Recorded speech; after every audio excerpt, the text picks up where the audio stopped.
Dalam nama Bapa dan Putra dan Roh Kudus, amin. Bu Bapak, saudari, saudara yang terkasih, kaum muda, adik-adik, salam bantul kasih, berkah dalam.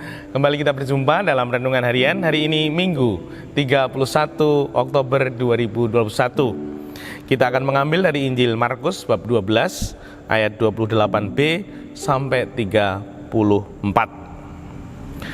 Pada suatu hari datanglah seorang ahli Taurat kepada Yesus dan bertanya, "Perintah manakah yang paling utama?"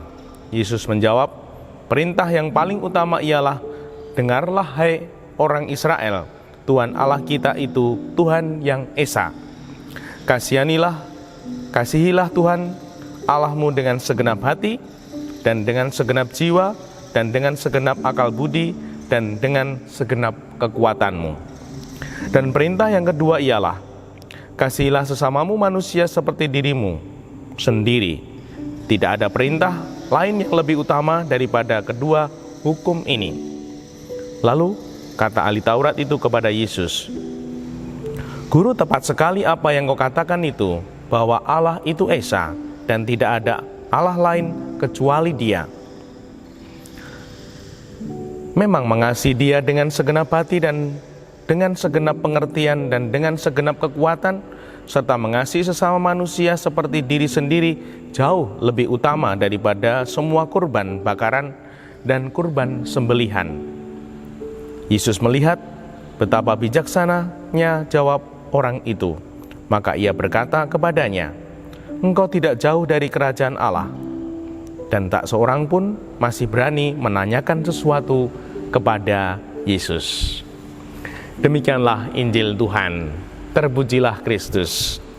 Ibu Bapak, saudari, saudaraku yang terkasih, bacaan ini membimbing, menyadarkan, dan meneguhkan kita semua bahwa Allah itu Esa, Tuhan itu Esa, Tuhan itu satu. Maka semoga kita meyakini dan percaya akan hal itu. Maka tidak usah mencucu, tidak usah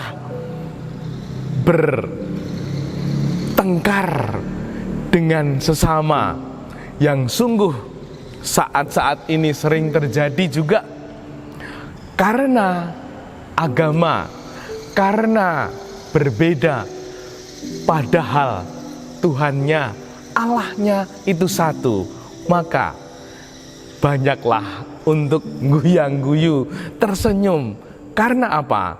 Supaya hidup kita lebih merdu, hidup kita lebih bermakna.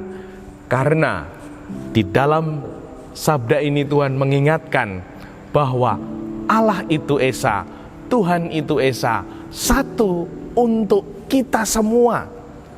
Hanya satu, Tuhannya satu, maka semoga kita mau bersatu. Sehingga sungguh kehidupan kita dalam keluarga, lingkungan masyarakat, gereja, dan negara kita sungguh-sungguh makin bersatu, makin tangguh, makin tumbuh. Dan semoga ini menjadi kekuatan kita bersama, di mana kita ingin mewujudkan kasih Tuhan yang satu, mengasihi Tuhan dengan serius, segenap hati, segenap jiwa, segenap akal budi, dan segenap kekuatan, sehingga sungguh cinta kita tidak hanya setengah serius kepada Tuhan, namun sungguh-sungguh serius. Teristimewa di masa pandemi ini, ojo lali Gusti. Dan semoga kasih kita kepada Tuhan juga terwujud untuk sesama kita, seperti yang disampaikan Tuhan dalam perintah kedua, kasihilah sesamamu manusia. Semoga dengan demikian hidup kita menjadi satu dengan Tuhan, menjadi satu dengan sesama, sehingga hidup kita makin bertumbuh, makin tangguh. Dimuliakanlah Tuhan kini dan sepanjang masa. Salam bantul kasih, berkah dalam. Nama Bapa, Putra, dan Roh Kudus. Amin.